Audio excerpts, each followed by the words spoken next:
Hello, welcome to episode 156 of the Cricket Her Weekly. I'm back from Canada. I'm a bit jet lagged, and that's the reason why we are releasing this a day later than usual. We are, yeah. Did you have a good time in Canada? I see you've come back wearing your UBC t-shirt because you've been to the University of British Columbia even, which is in Vancouver. Yeah. And you've been watching a bit of sport there, which we'll get to in a minute. But, first of all, cricket over there. Yeah. What was cricket? What was the awareness of cricket like amongst people that you were talking to? Because you were talking to people that are in a sports department at the University of British Columbia. Do they know much about cricket there? Well, they've obviously heard of it. It's definitely seen as a less popular sport than a lot of the other big ones. We're going to talk about ice hockey in a minute, but there is an awareness, but it's perhaps seen as more of an English thing. Although there is a substantial Indian population living in Canada, and there are certainly cricket clubs around. I was in Stanley Park, which is a big big park in Vancouver, and apparently there is a cricket club there, although I didn't see it because I wasn't aware of it at the time. So there's certainly some awareness there. I actually gave a talk about my research and shared some of the clips from the oral histories that I've done with women cricketers, and they were very interested in that, but perhaps wouldn't necessarily, if I said, please will you explain the laws of cricket to me, they might look at me a bit blankly. So yeah, there's some awareness, and it certainly is played. My colleague who was hosting me said that in the summer months you may well have seen, if I'd been there in the summer, you might have seen kind of wandering around campus the odd game of cricket happening, but it wouldn't have been as kind of ubiquitous as many other activities. Okay, now the big thing in your week was you went to an ice hockey game. Well, now ice hockey is kind of... The big thing in my week, I did go there for academic reasons. Yeah, of course, yeah. Important work stuff. Yeah. But you also went to an ice hockey. Now ice hockey is kind of Canada's national sport, isn't it? Is that right? Pretty much? Yeah. You were watching the Vancouver Canucks who played the Dallas Stars, I believe. They beat them 5-2. It was great. I watched the highlights of it. What were your impressions of the game? Because this is proper Major League. This is the equivalent of Arsenal versus Manchester United or whatever. Yeah. It's big stuff, isn't it? I did do a Twitter thread, so do go and have a look at that if you haven't seen it. It was great fun. It's great fun going to a sporting event, a big sporting event, and not making your way to the press box, actually being in the crowd, because it does give you a different perspective on it. You didn't have to write about it. I didn't have to write, thank goodness for that, because I wouldn't have had a clue how to write about it. For me, the big thing was the two of the blokes had a massive punch up at the edge of the ice, and then one of them got 4 minutes in the sin bin, and the other one got 2 minutes in the sin bin. And I was a bit like, is this normal? Apparently it is normal. So there you go. It wasn't even in any of the match reports. It wasn't in the highlights either. I checked. So yeah, it's very kind of aggressive masculinity crossed with this sort of lovely, graceful movements, because you have to be a really good skater in order to play ice hockey, obviously, because that's kind of the number one skill that you're using, chasing after the puck. So yeah, it was great fun. It was good to indulge in a bit of junk food and just kind of take in all of the amazing atmosphere and big music and the huge honking noise that goes up when somebody scores a goal. It's impossible to miss, and loads of smoke, and they know how to do big sporting events well in America. Yeah, they put on a show, don't they? I should say North America, sorry, so it's Canada. It's also very commercial, isn't it?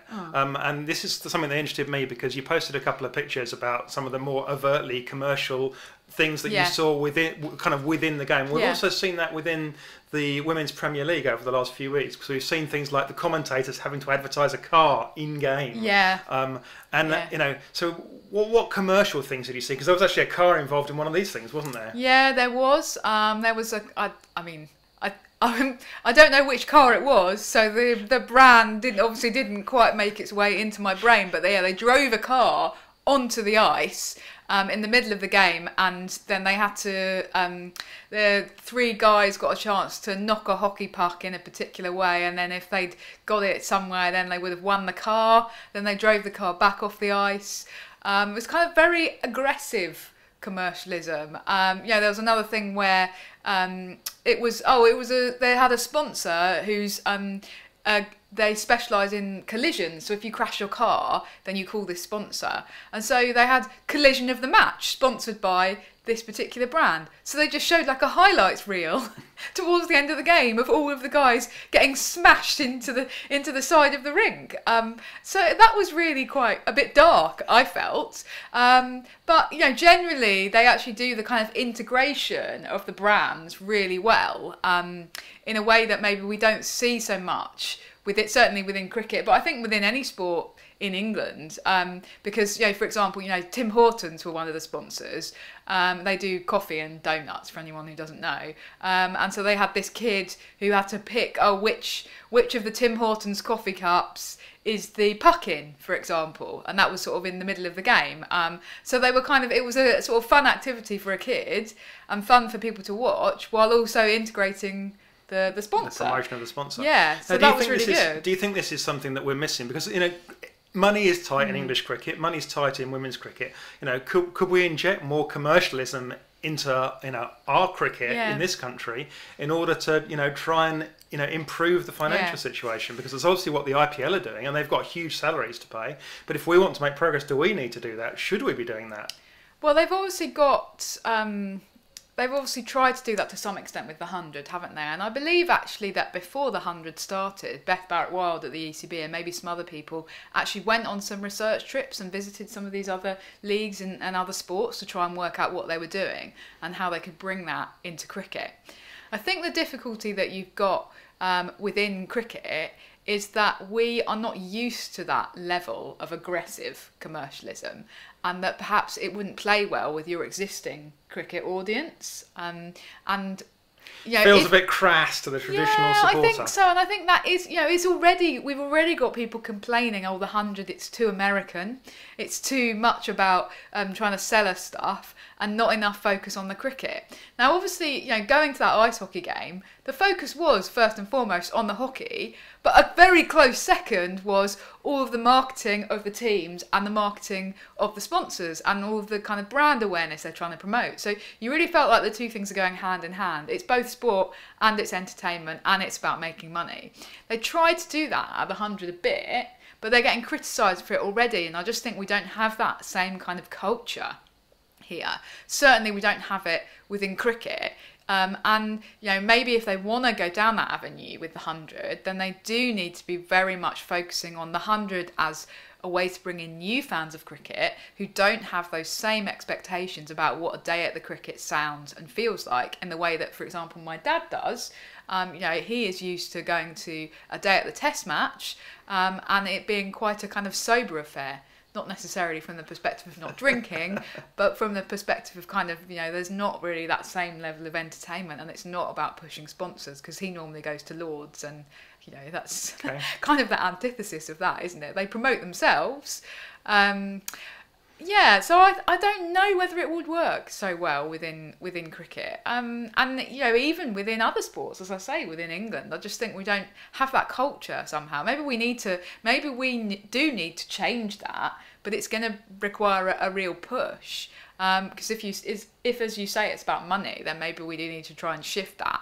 But it definitely felt very different, and I was very comfortable with it because I was sat there going, oh well, this is North America, you know, I'm in America now, and this is how they do things here. Whereas if I went to a cricket match and it looked and felt like that, it would be a bit weird, and I think I'd be a bit uncomfortable with it.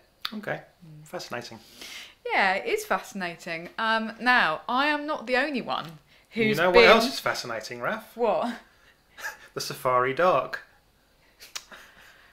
Sorry. Honestly, Sid, they're not sponsoring us. Oh no, they're not. Sorry. Okay, rewind. If anyone does want to sponsor us, then, you know... Yeah, hi Tata. Give me a call. Tata Tea. Tata Tea Gold. Anyone who's been watching the UK coverage of the WPL will know what we're on about. Other people will think we're very strange. Okay, anyway, I was starting to say, I am not the only one who's been in Canada this week, although I didn't issue any official statements, but somebody did.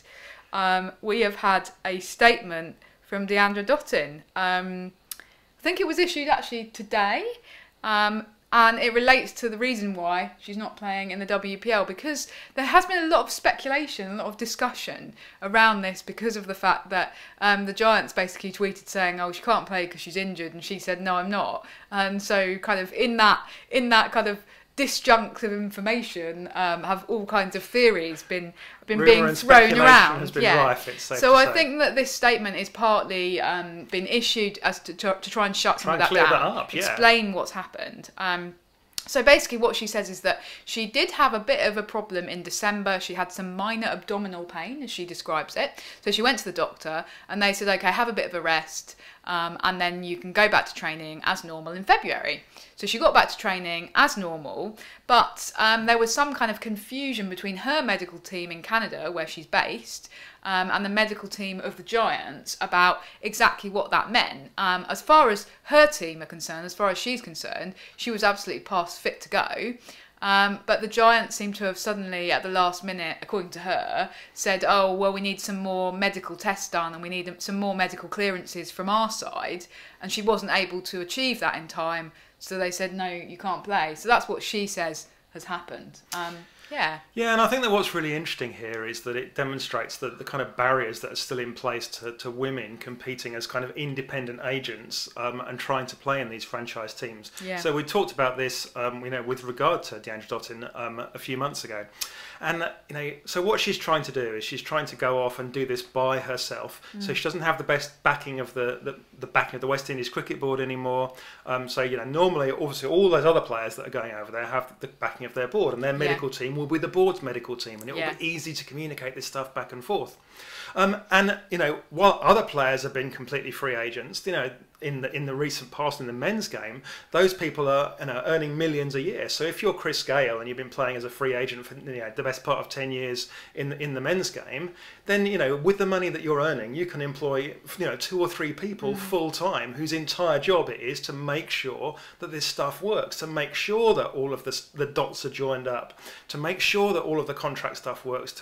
You've probably employ your own full-time medical person, right? Yeah. If you're making £1 million from playing in an IPL. Yeah. Whereas if you're Deandra Dottin, if she competes in every single tournament going, she's going to make what, £350,000 a year, something of that ilk, perhaps a little more.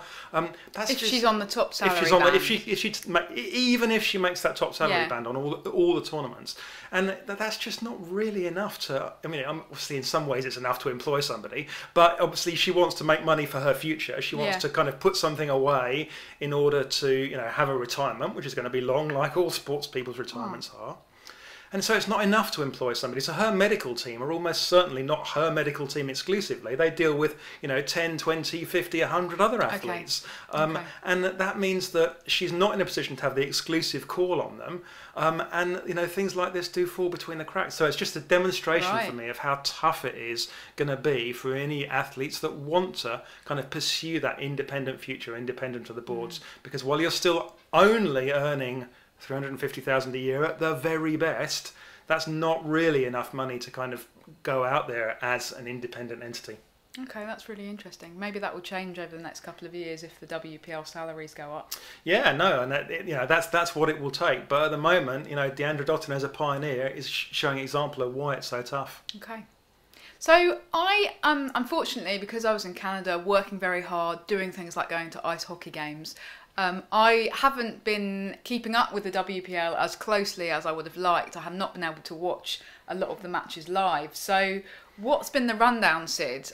We've just watched a game that has sealed the fate of all of the teams. So we now know who are the 3 teams who've qualified for the finals. We do know who the 3 teams qualified for the finals. So it's the Mumbai Indians, the Delhi Capitals, and the UP Warriors.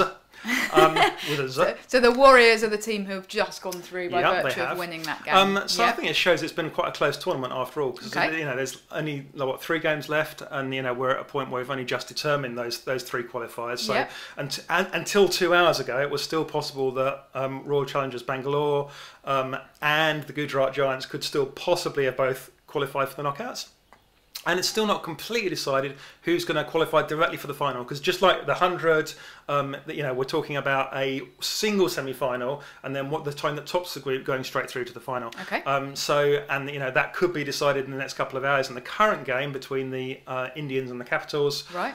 So we're going to see about that. Okay. But it's been a fun week, and it's been a week that's really showed us as Gujarat Giants and the Royal Challengers Bangalore have kind of come back into things.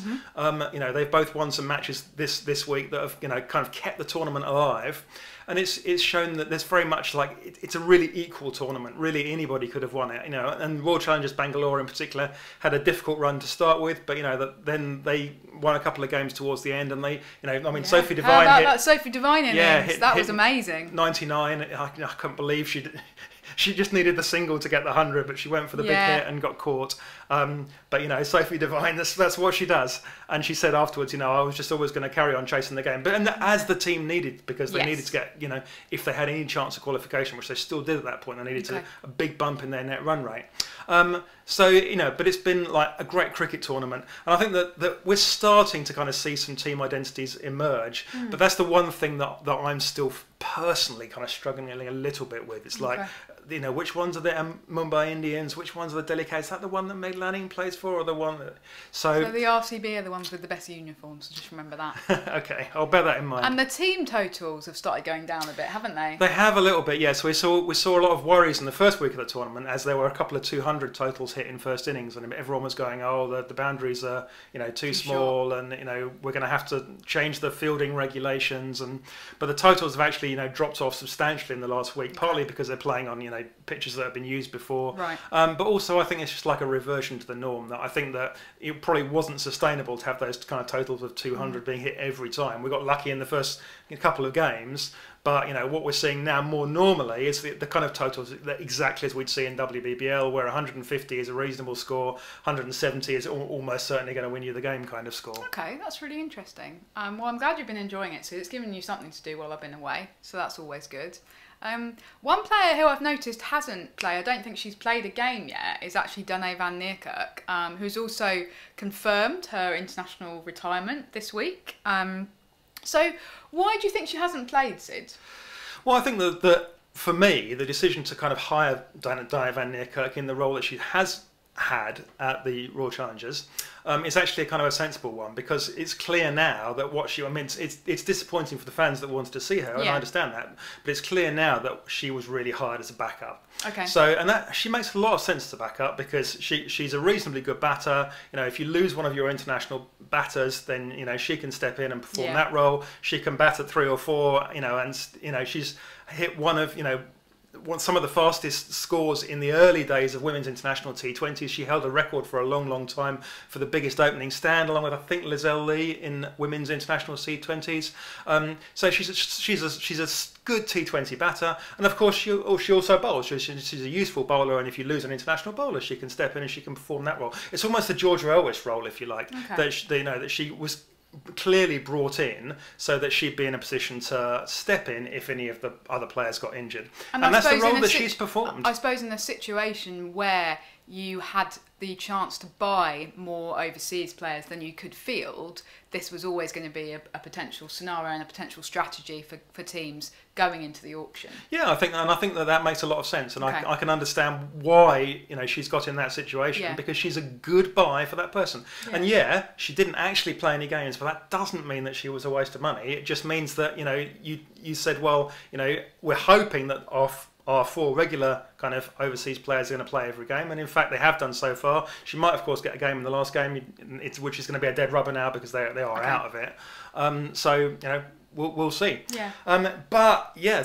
the other big news this week about her is that it looks like, is coming to England. I mean, it's still kind of being slightly presented as sort of rumour and speculation, but it's being reported in the Cricketer. Nick Friend reported it, and she's apparently going to come to Sunrisers. What's that all about, and what could Sunrisers get from that, Raf? Well, they could win a game, so that's the first thing. Bonus. I mean, it's an interesting one. from the perspective of both the Sunrisers and from Danae van Niekerk's perspective. I guess for her, there's a positive aspect to it in terms of coming over to play in England. I guess she'll really have her eye on getting picked up in the 100. That's obviously still TBC. We haven't even had the draft yet. We're not quite sure where she could potentially end up. But it will mean that she has a time to adjust to English conditions with a view to really pushing for that spot in the 100 team that she wasn't consistently fielded in the 100 in last year's competition. It may be that she ends up playing for the London Spirit, who are the kind of 100 equivalent of the Sunrisers. It may not, but we'll see. From the Sunrisers' perspective, it's a bit of a no-brainer, they haven't been very successful in the first kind of few years of the regional structure. She is going to bring such a lot to a relatively young team of players. We saw that in the first year of the 100 with the way that she really did act as a kind of a mentor to this young team at the Oval Invincibles, as epitomised by her then handing over the trophy to them, which you of course observed very closely on the day of the final when they won. I think she's a great person to be doing that kind of mentoring role in a similar way to the way that Anja Shrubsole's done it at the Southern Vipers, and potentially this is a way for Danae to kind of set herself up in that kind of mentor coaching role that she can then perform post her playing career in a couple of years' time. Possibly sort of move into a coaching role ultimately in exactly the same way that Anja Shrubsole's looking to do that. Definitely. I think it could be great for her and great for the Sunrisers to have that experience to draw on, because so often what we saw last season was they got really close to winning and they didn't quite seem to know how to win, how to get over the line. Yeah, it's almost like what they needed was a leader. There you go. So they've got one. So that will be very interesting to see exactly what role she ends up fulfilling. But I'm really excited to have her over here for the summer. I think it's going to be great. And it's nearly the cricket season, Sid. Now I'm back from Canada. It's like properly counting down to the cricket season. Yeah, it's pouring with rain at the moment. But other than that, though. Right, and finally this week, Claire Connor's got a new job. Well, kind of, hasn't she? I mean, in some ways her role's not really changing, but in some ways it is. Raf, tell us all about that and what it means. Yeah, okay, so she's been given this new title. I'll read it out. ECB... Lord High Executioner. Really, Sid? Sorry. Let's be serious about this. Very serious. Serious face on. ECB Deputy Chief Executive Officer. So the Deputy CEO. So she's been performing the kind of interim CEO perspective. They've obviously got themselves a new full-time CEO, so she's going to be Deputy CEO. Now, I think this is a new role. I don't think the ECB has had it before, and I think that they've kind of sort of explicitly created it with Claire in mind. That's how I read it anyway. I don't know that for sure. Mm-hmm. Now, in the press release, it says Claire's initial focus will be on the game-wide response to the ICEC, that's the Independent Commission for Equity in Cricket, to their report to make sure we move the game forward in a positive and progressive manner. So just to give a little bit of background on the Commission, this has kind of come about as a result of some of the revelations that Azeem Rafiq has made in regard to Yorkshire County Cricket Club. Basically, he has accused them of institutional racism. And there's been a lot of conversations as a result of that. So the Commission is independent of the ECB and any of the cricket clubs, any of the women's regions. It's totally independent. It was set up to do an investigation, speak to a load of witnesses, and then to issue a report about the state of cricket in this country in relation to all equity issues. So whether that be race, whether that be gender, whether that be sexuality, all of those kind of issues. So they've spoken to a whole load of people, including me, I should say, for full transparency. I gave evidence to the Commission, largely focused on women's cricket, because that's what I actually know about. And they are due to report any day now. Now, let me tell you, that report is going to be quite damning. I feel fairly confident. What's the sort of worst case scenario here for the ECB, Raf? What's their worst case scenario? I believe that one of the questions that they've been actually asking witnesses and discussing with people is, should we abolish the ECB? Would it be better to just start again from scratch with a brand new national governing body of cricket? Now, I don't know what the report's going to say about that, but it's possible that the report could recommend that we get rid of the ECB. So you can already see from this that the ECB should be very nervous about this report, and they really, and if they aren't, then they're doing it wrong. But I feel confident that they will be quite worried about this report. And it feels to me like they've given Claire Connor this remit and they've gone, well, you're a woman, so, you know, you tick the diversity box, or one of them. Also, what we see, and I've done a lot of research into and read a lot about the way in which sport governance happens around the world, is that when there's a difficult issue to deal with, often it's given to the woman because... well, first of all, there's an element of, okay, you know, she's a female voice, so it's going to be harder for the media, I think, perhaps to be critical of her when some of these revelations in the report about gender inequity within English cricket come to light, because she'll be able to say, oh, well, look at everything I've done for women's cricket. But secondly, what we often see is that the woman is given the difficult job because the men at the top go, okay, well, you know, we want to pass the buck. We're passing the buck and we're saying, okay, you deal with the tough stuff. And it just reads to me like that's what's happened here. Okay, you've now got two men at the top of the ECB, Richard Thompson and Richard Gold. You know, they could both be great men, you know, really nice guys. But why is responsibility for this report that's going to be really difficult for the ECB being handed to Claire Connor to go, okay, it's up to you to respond to this? They have a term in rugby called a hospital pass, Raf. Is this a hospital pass? That's how I'm reading it, I'm afraid. Call me cynical. Okay. Yeah, we will have to see what that report says, but we will be talking about this again on the Cricket Her Weekly, because there is going to be some very difficult stuff in there. It's going to be very difficult reading for the ECB. Okay, and on that bombshell. Yeah, let's go back to the Women's Premier League, Sid, because there's a match going on right now. Off we go. Bye for now. Bye.